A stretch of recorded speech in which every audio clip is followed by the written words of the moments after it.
Welcome back to the channel, guys, and what we're making today is a pizza dough. Let me brief you through the ingredients. We have 500 grams of all-purpose flour, 1/4 teaspoon of yeast, 15 grams of salt, and 300 ml of water. So to start with, we're gonna take our 300 ml of water in a bowl, 15 grams of salt, and give it a stir so everything comes together.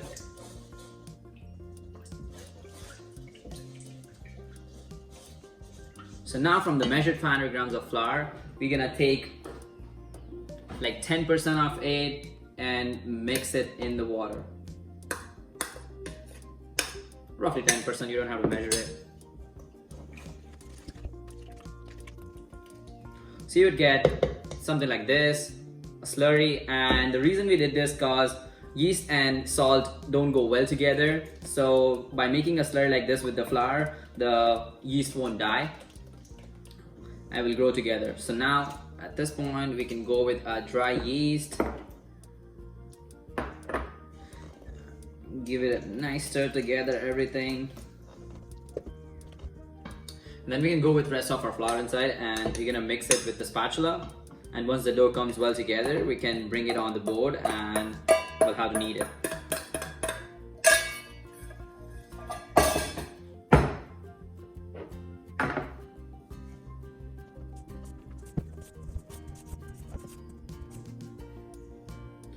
So at this point, I'm gonna take my dough on the countertop and I'm gonna start kneading it with my hand. And we have to knead it for at least 15 to 20 minutes until the dough is nice and smooth and bouncy. You can do the same process in a KitchenAid. I have a KitchenAid, but I'm just gonna do it by hand this time so you guys can see how we can work a dough by hand in case we don't have a KitchenAid. So you can just sprinkle a little bit of flour so think.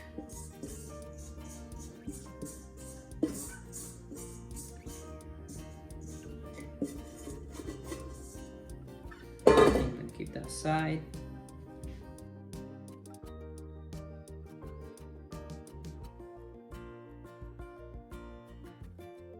Almost been 10 minutes and my dough is almost well together.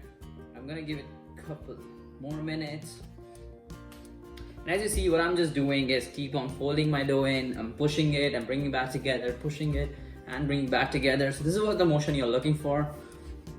You can give it a stretch, bring it back, give it a stretch. Yeah.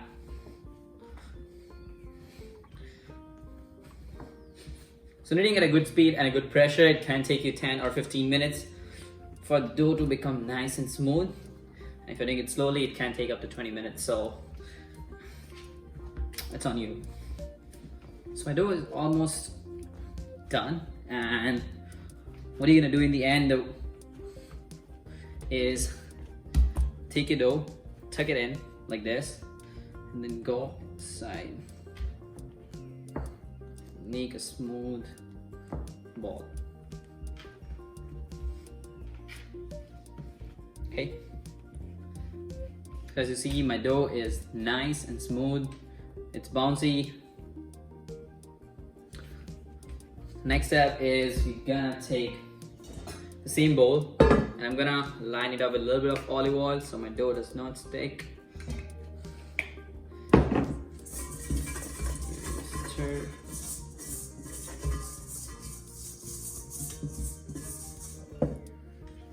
In. You're also gonna put a little bit more olive oil on top of the dough ball so no crust is formed.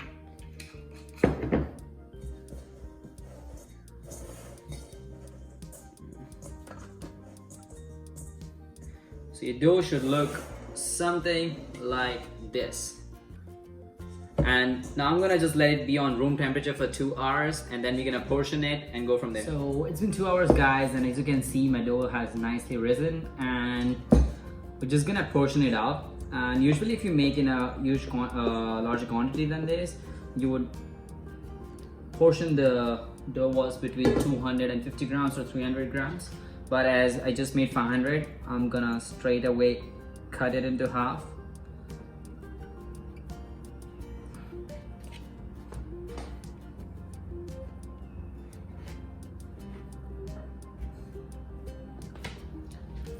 So this is gonna take a little bit of flour thing, and you just gonna flat it out, and all you have to do is fold the dough in your hand. Okay,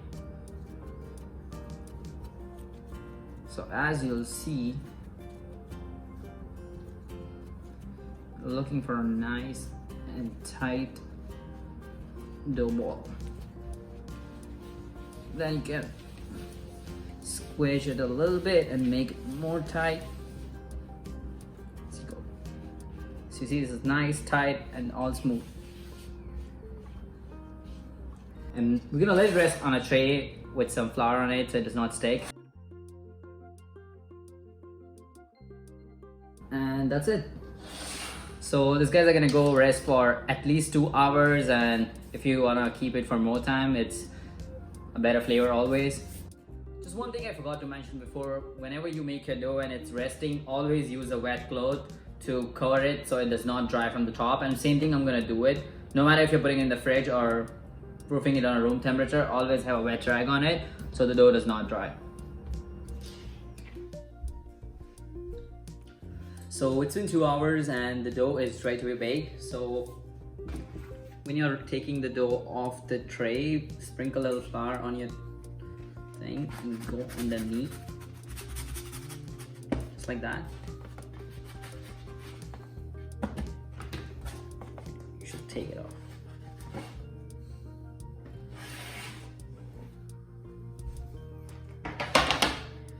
So now we're gonna see how to open the dough. So to start with, have a lots of flour on your desk.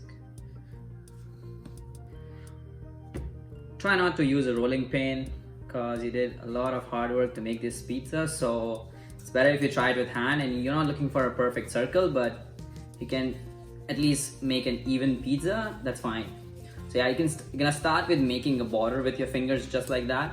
And you're gonna keep it in air, so gravity is gonna pull the dough and it's gonna automatically open, and then you put it down. So by this stage, make sure your hands are always covered. And now you're gonna start making a border with your fingers like that. You're not touching the border, and make sure you press it firmly so all the air bubbles from the centers are gonna pop.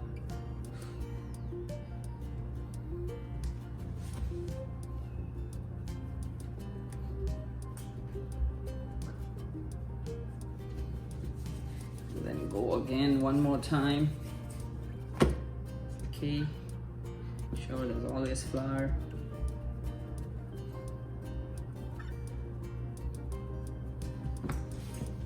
So how I do is, I take my dough and stretch it slowly. See?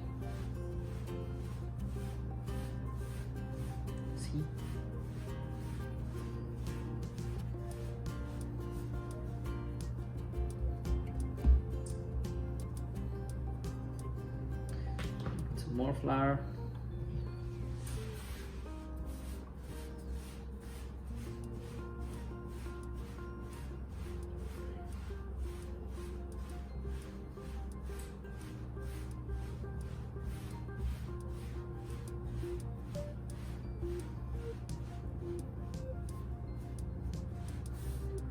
So this is what I'm looking for, basically.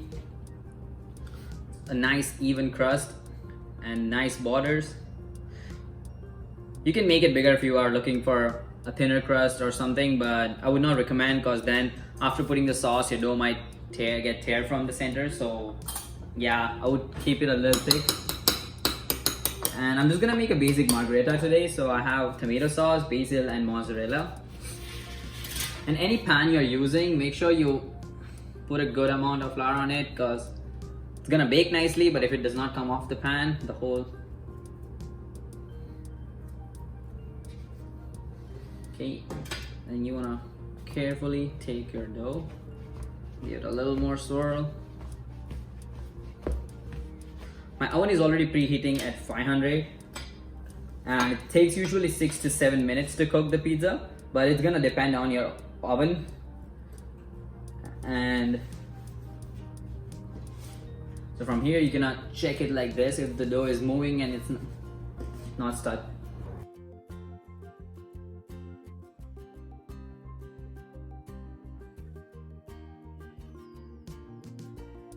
So that's it, we're not gonna go crazy. And I have fresh basil, so I'm just gonna tear up some leaves and go on top.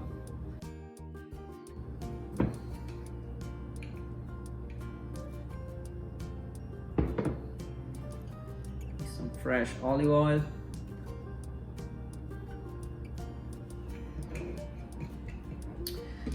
And yeah, this is it. We're gonna bake it at 500 for 6 to 7 minutes, or depending on your oven, you have to keep an eye on it. So yeah, let's bake it. So as I told you guys, it took me 7 minutes, and I kept it on broil for 1 minute on top to get a nice color on top. And yeah, this is it. So guys, do try this recipe at home and tag me on Instagram so I can see how it comes out for you. And thank you so much for watching this video and the video before. And yeah, see you next time.